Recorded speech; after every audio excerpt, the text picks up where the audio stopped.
welcome to the Anonymous Andrew podcast. Life and the choices we make, the choices other people make.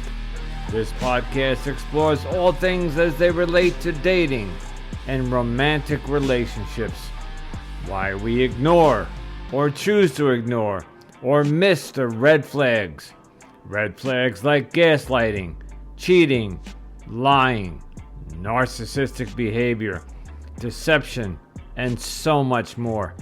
Join me each week as we continue my journey into the modern dating world with my weekend rants, anonymous guest dating stories, and experts who share their wisdom so we can better navigate the dating terrain.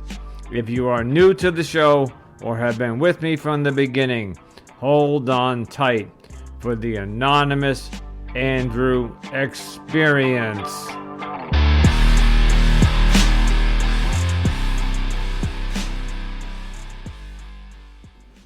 Hi, it's Anonymous Andrew. Quick footnote.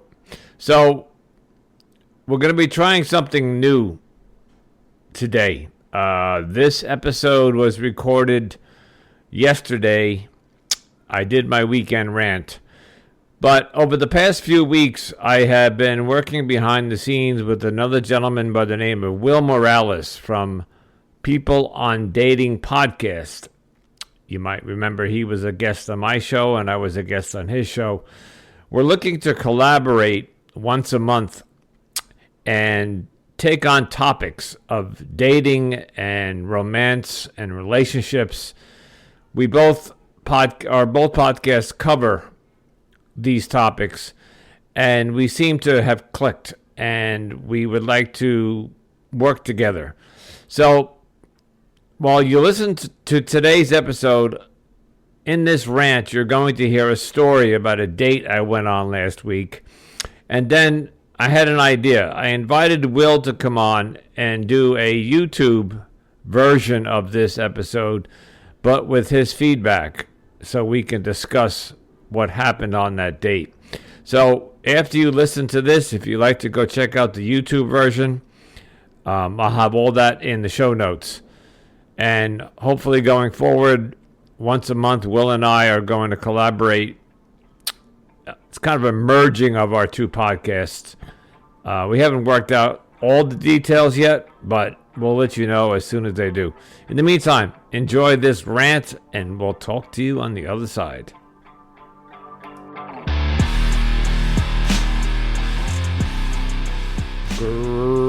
Greetings, Anonymous Andrew, with the Anonymous Andrew podcast. Life and the choices we make.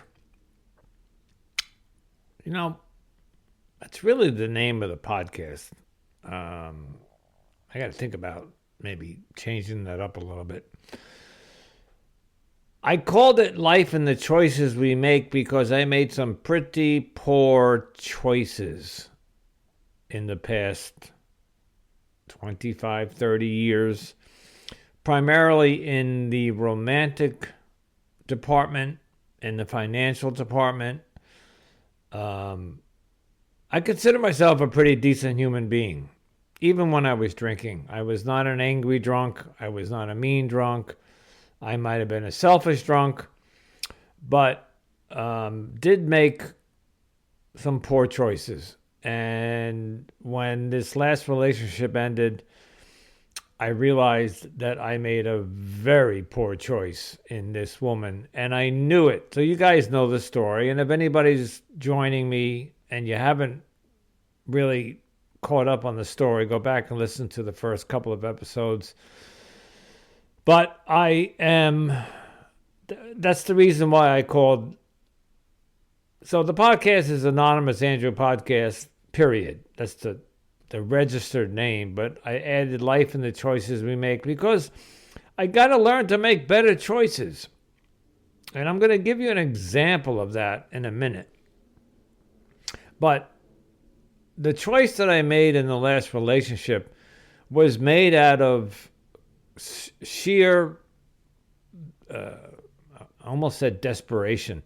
The woman that I was dating was exquisitely beautiful, like 10 plus, right? especially for her age. And I was just letting the little head do all the thinking for the big head.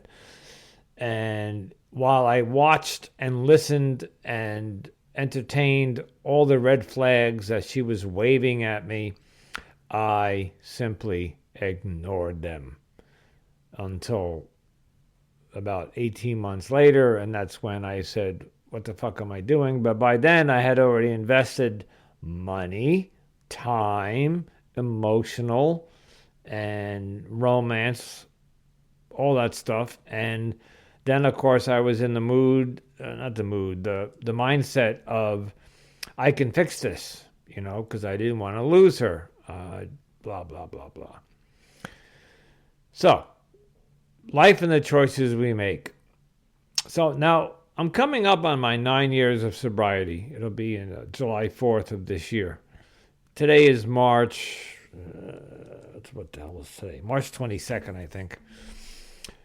I haven't been on a weekend rant in quite a couple of weeks, all right? I've been trying to catch up on some guests. I've had some guests recorded. I've been recording a lot in December, January, February. And then I got sidetracked with the Twin Flames cult investigation. Quickly, somebody came to me about the Twin Flames because of the documentary on Netflix and Amazon. And I watched it, and I thought it was really pretty wild what this guy was getting away with. And somebody said to me, would you be interested in doing some episodes on that? And they hooked me up with some people. And again, you can go back about a month or two, and you'll see seven episodes done on the Twin Flames. And by the way, that got me a big jump in my audience. My listenership skyrocketed in that month. So I wanted to go back and do another cult, and I'm working on that. I'm finding some other cults that are still active and causing damage. So Twin Flames is causing a lot of issues. If you don't know the story, I'm not going to get into it now, but Amazon and Netflix both have extensive documentaries on the Twin Flames cult. And so I'm looking to do another one, but that takes research.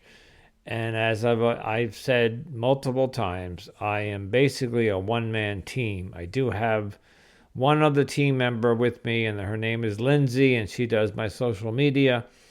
But that's her specialty, is graphic design and social media. And I appreciate her help, but she's not. I have to do the research. I have to find the cults.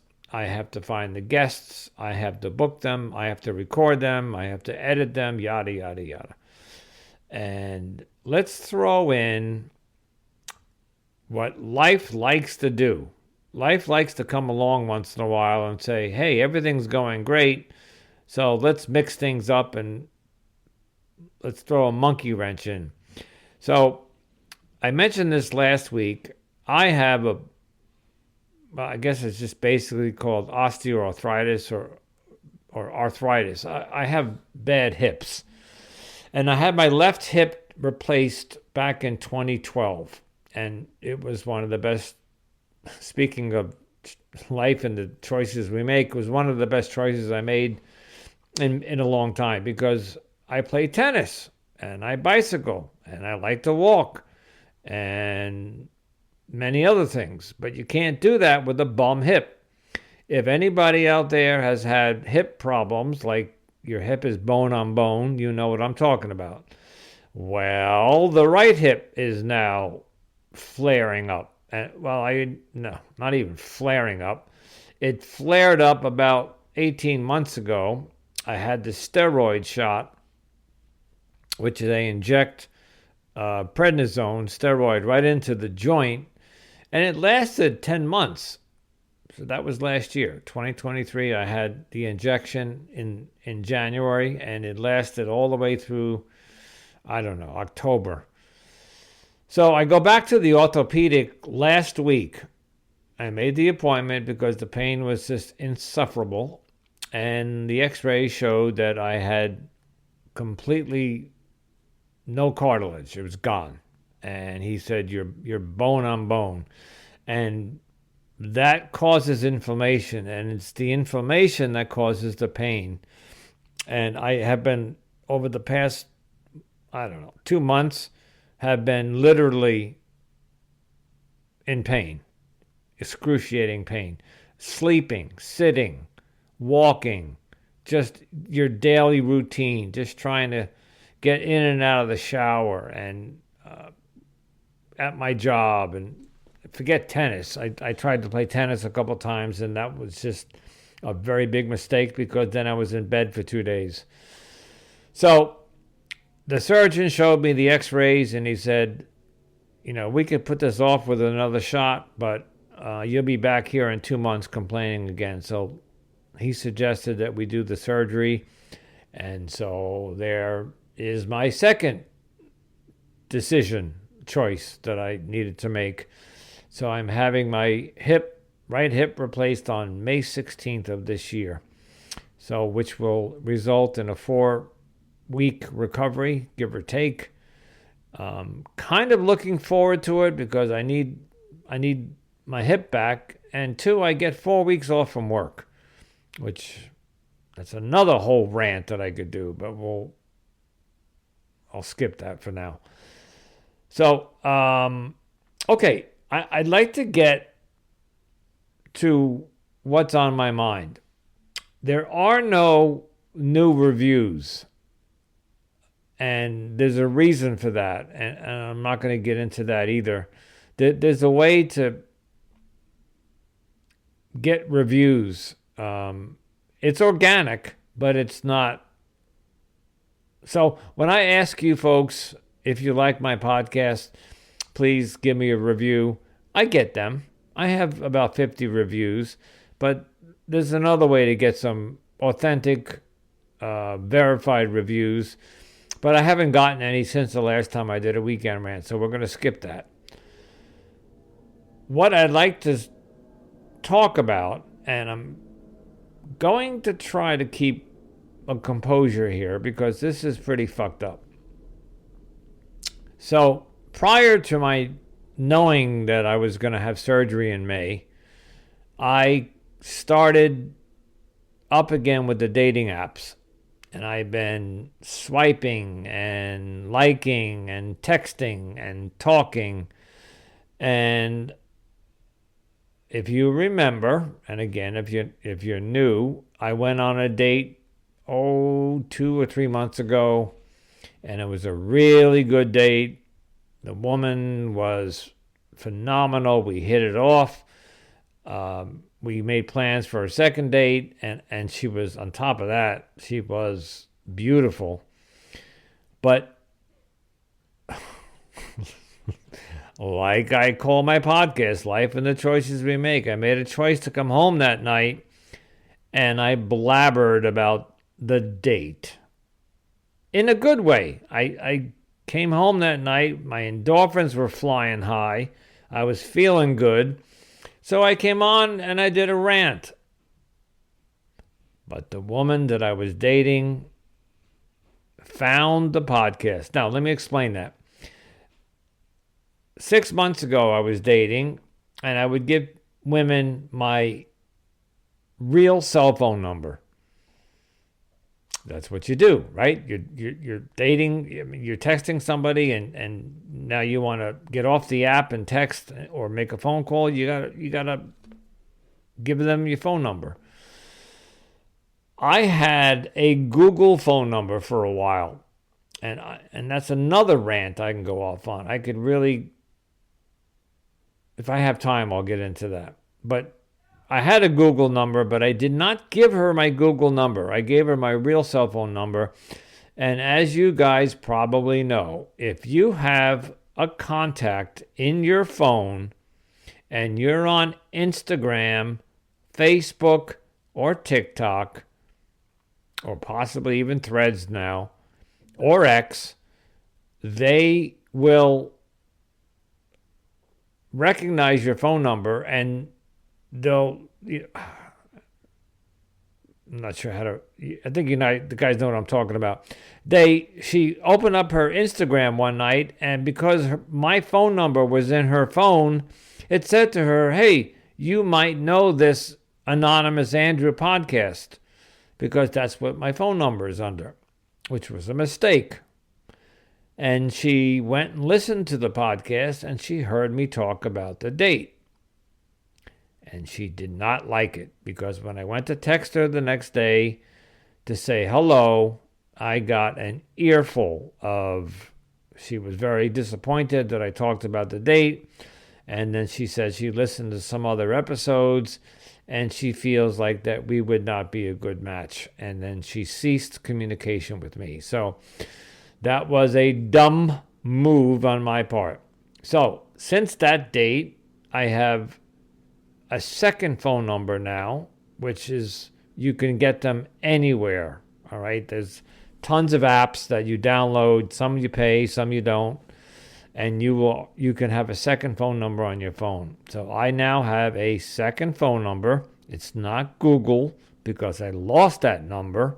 Google took it away. Again, you got to hear this story, but maybe for another day. So, went on a couple of dates over the past month or two. They didn't go so well. Either there was just no chemistry, no connection, no attraction. One of them, I happen to know that the woman, her profile that I was interacting with, I knew the pictures were not super current, like they weren't, I could tell that they weren't current, but from what I could see in the picture, she was attractive. Well, when we met for our coffee, because I did take her to Starbucks, yes, I did do the protocol, she looked nothing like her pictures. Nothing. And I'm going to try to be nice here, but the pictures in her profile must have been 20 years old. And who I met that night, let's just say, was not appealing at all. Okay? So, all right. So I've been doing that dating, but none of these dates are going anywhere. They're meet and greets. If anything, it's practice, it's content for the podcast, and it's me just getting out there and meeting people, which I need to do. So, 2 weeks ago, I am on one of my dating apps, and I get so one of the dating apps has like a queue, a match queue. So as you match with these women, they stick them all in one little place on your dating app, and you can contact them whenever you want. And I was sitting home one night, and I was scrolling through all the matches, but that I had not reached out to yet. And I saw one, and I looked at her. I looked at her and the profile and the pictures closely, and I said, wow, how did I miss this one? She was a looker.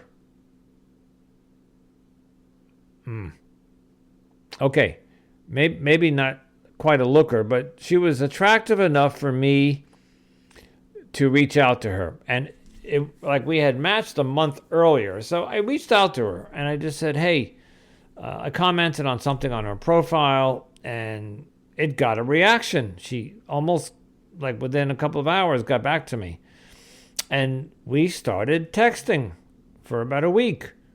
And during that week, there were a handful of phone calls. She called me, I called her, we spoke for a couple of hours, and there seemed to be a connection over the phone. And we agreed to meet up. So we agreed to do a Sunday brunch. So last Sunday, so today's Friday, last Sunday I went on a brunch date. And one of the other things I want to mention is that she also lives about 45 minutes to an hour away, which is almost a deal breaker for me. But at this point, I was just looking for company, practice, getting out, yada, yada. So we planned the date. She offers to meet me halfway, which I thought was nice. So we meet at this diner, and we have brunch. I don't know. She had a turkey wrap, and I had I think I had a cheeseburger, which I rarely eat. But when you're at a diner and you don't, the menus at diners these days, they're 16 fucking pages long. But the waiter had to come back 3 times and say, "Can I take your order? Can I take your order?" I'm like, dude, it's like reading a fucking book here. So ultimately, you just say, "Give me a fucking cheeseburger," and that's it. Anyway, the brunch went very well. We talked about many various things. There is one detail I'm going to leave out, but we had something very, very much in common, very much, and it was a big deal. And so we focused on that for a while. Okay, here comes the really strange part.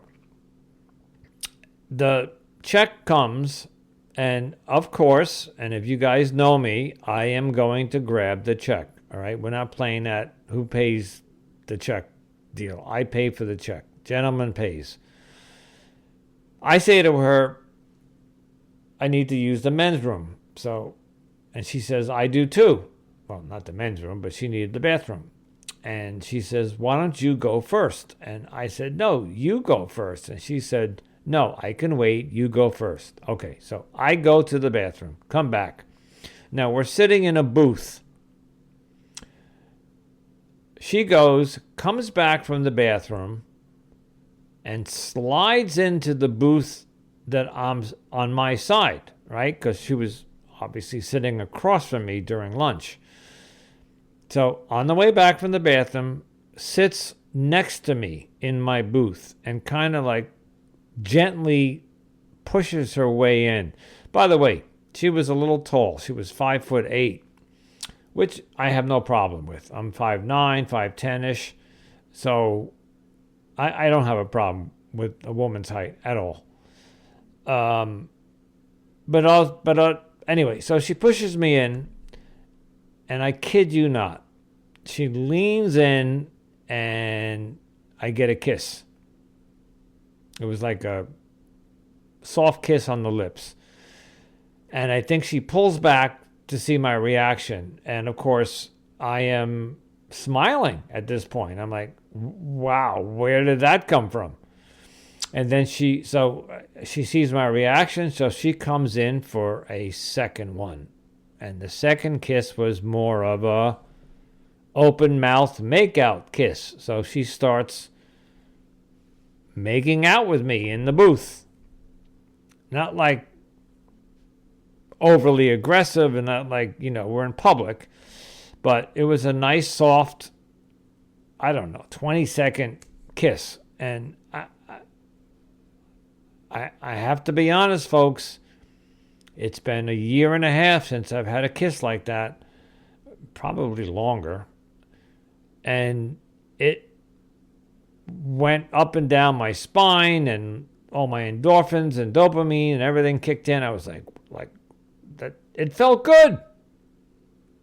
Right?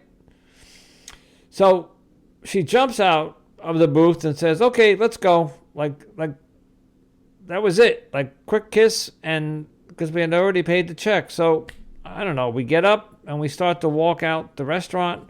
Our cars are parked on the opposite end of the parking lot. It was a big diner, and we parked on the opposite side. That's another story why. So I don't know. It's 100 yards to the car, give or take. So we're walking, and as we're walking, she grabs my hand and starts holding my hand as if we were a couple.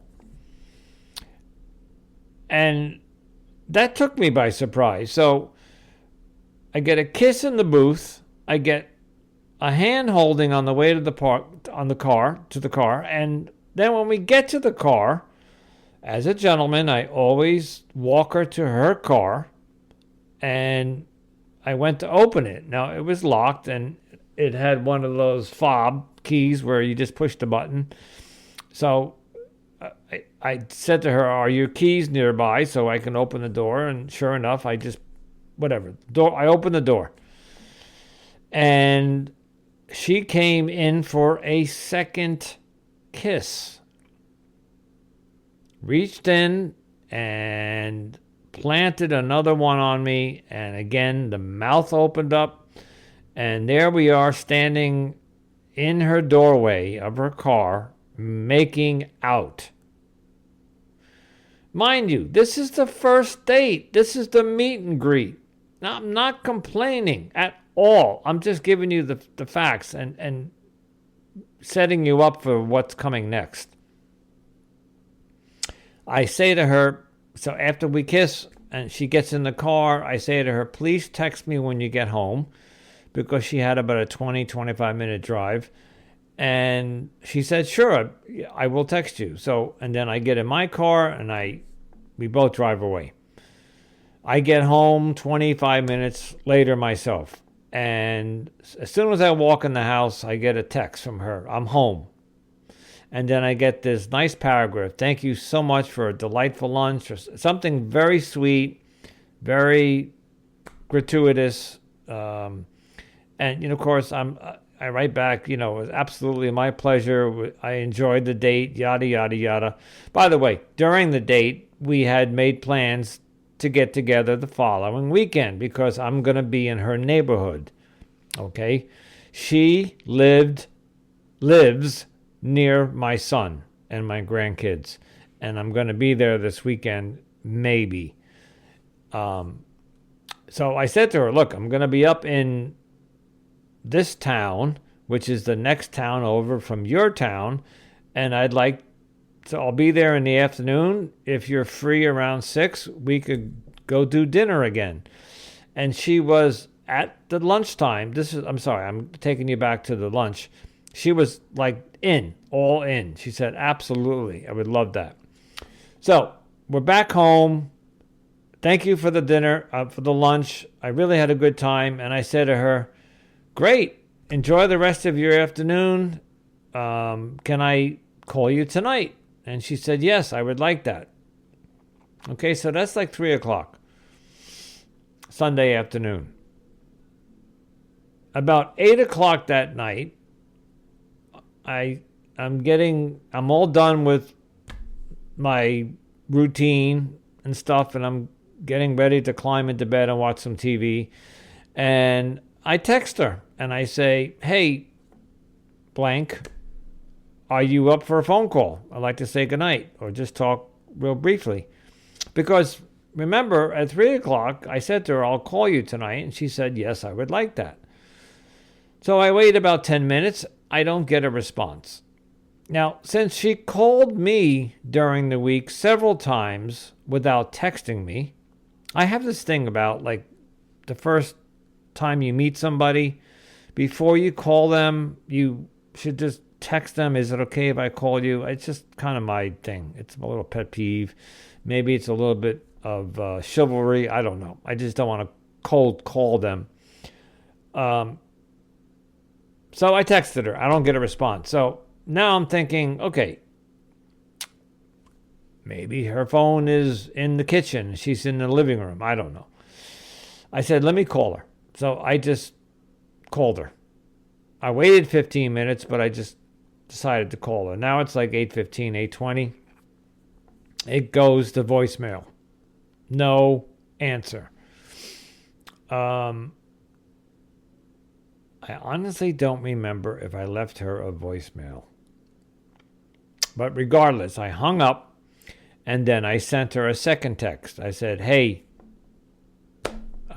let's just call her Jane. Jane, I just tried to call you. Just wanted to say goodnight. Hope everything's okay. We'll chat tomorrow. And then I say something like, I'll be heading into bed around 10 o'clock. So if you get a chance, you can call me back before 10. Kind of establishing that boundary, right? Because the last the last woman I dated was calling me around 10:30. So if I've learned nothing in the last relationship, it's to learn to start establishing some boundaries a little early on. I'm an early to bed guy during the week. I get up at 5:30 every morning. So if I'm not out by 10 o'clock, I might get 7 hours sleep, and that's the bare minimum. Anyway, I just wanted to establish a boundary with her. Like, you can call me up to 10 o'clock. I go to sleep. I don't get a call. I wake up Monday morning. I go to work. I don't see a response from my text. I don't see any kind of acknowledgement that she received either my call or my text. So about 9:30, I text her, 9:30 Monday morning, and I say, "Good morning. Hope all is okay." I'm not even mentioning the fact that she didn't pick up the phone the night before, because we're not a couple, right? She doesn't owe me that. So I know that. So, "Good morning, how are you?" And I get the most negative response. "I'm not well. I got a headache. I'm nauseous. I don't feel well." Something, and it was like this harsh kind of whatever. And I wrote back, "Any ideas why? Like, is it something you..." And then I think I said to her, "What'd you have for breakfast?" And she wrote back, "I don't know. IDK," with a question mark. So I'm sensing negativity. So I'm like, all right, I'm at work. I'm not going to pursue this. So I said to her, "Look, feel better. I'll reach out to you tonight." That was Monday. So Monday night comes, and about 8 o'clock, I text her and I say, "Are you available for a phone call?" And I get an immediate response saying, "No, I have XYZ to do." And I know I'm not telling you what it is because it's something I can't reveal. And I won't be back until 10:30. And I know you'll be asleep by then. So remember, I established that boundary? So she already knows that 10 o'clock is the cutoff date time. So is she saying to me, "I'm not available to talk"?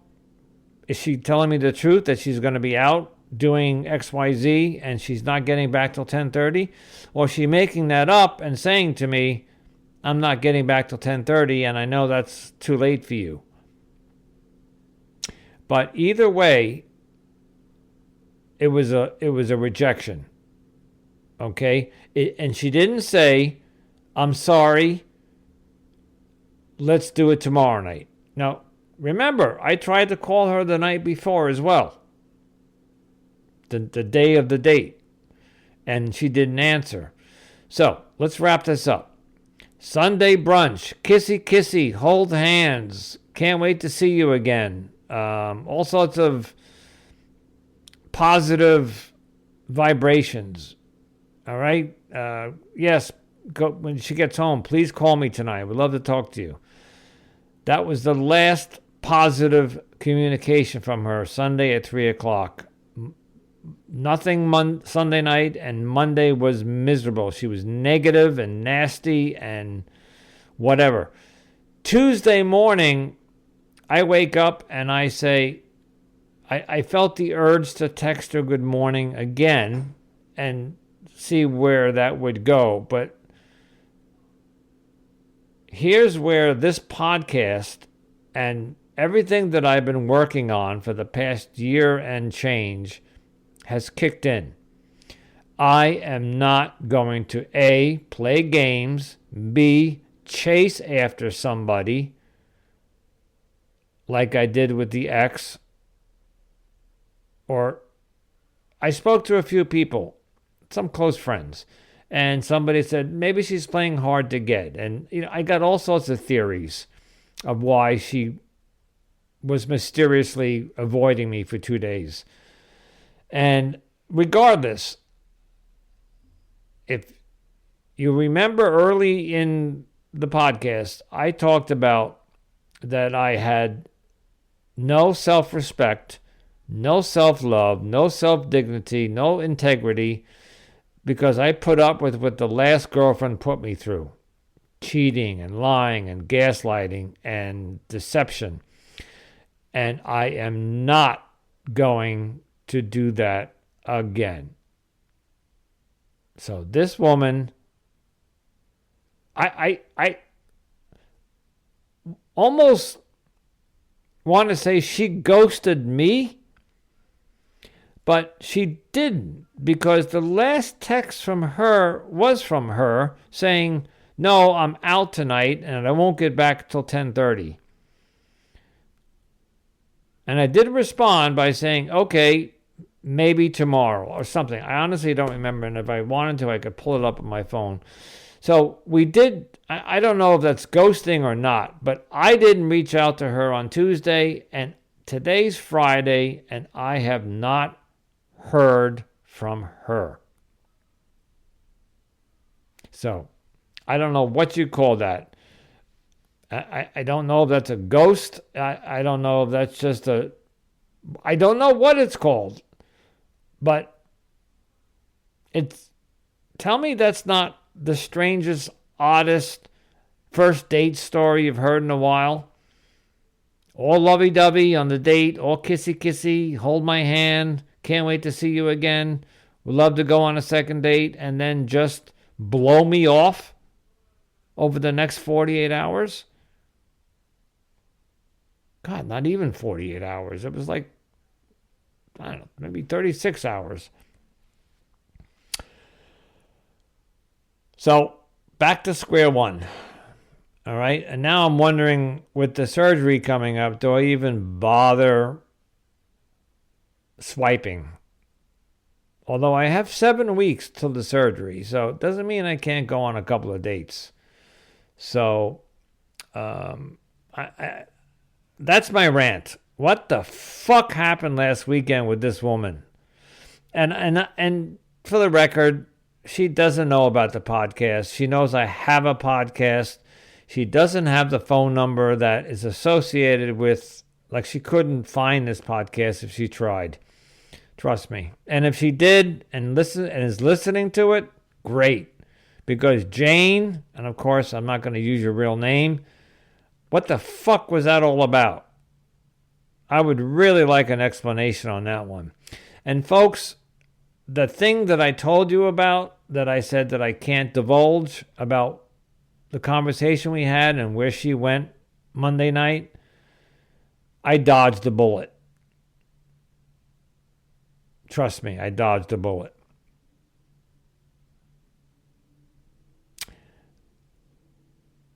If you read between the lines, you might be able to figure out where I'm going with this, but I've already mentioned something about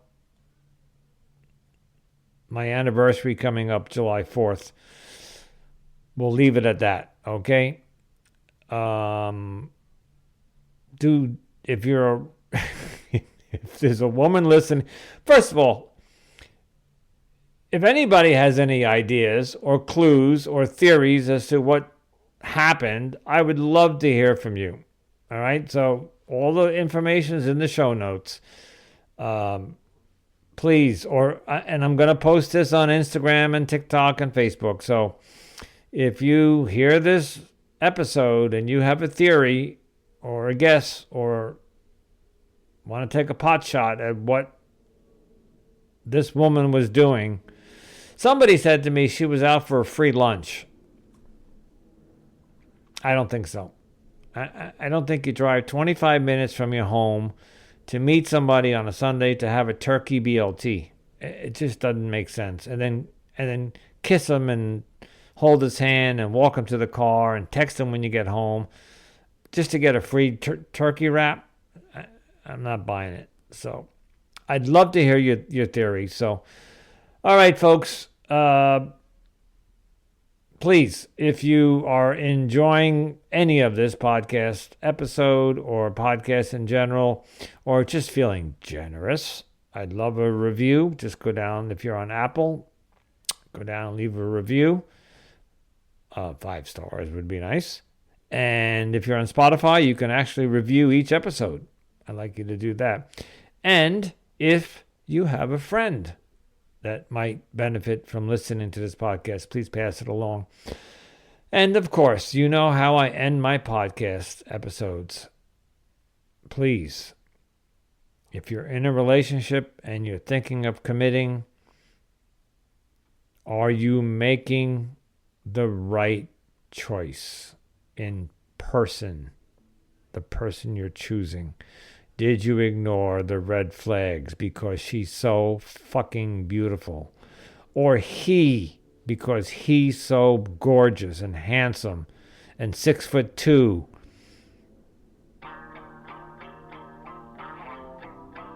Because underneath that beautiful physique could be a completely messed up individual. Trust me, I went through it. Anonymous Andrew. Until next week. Ciao.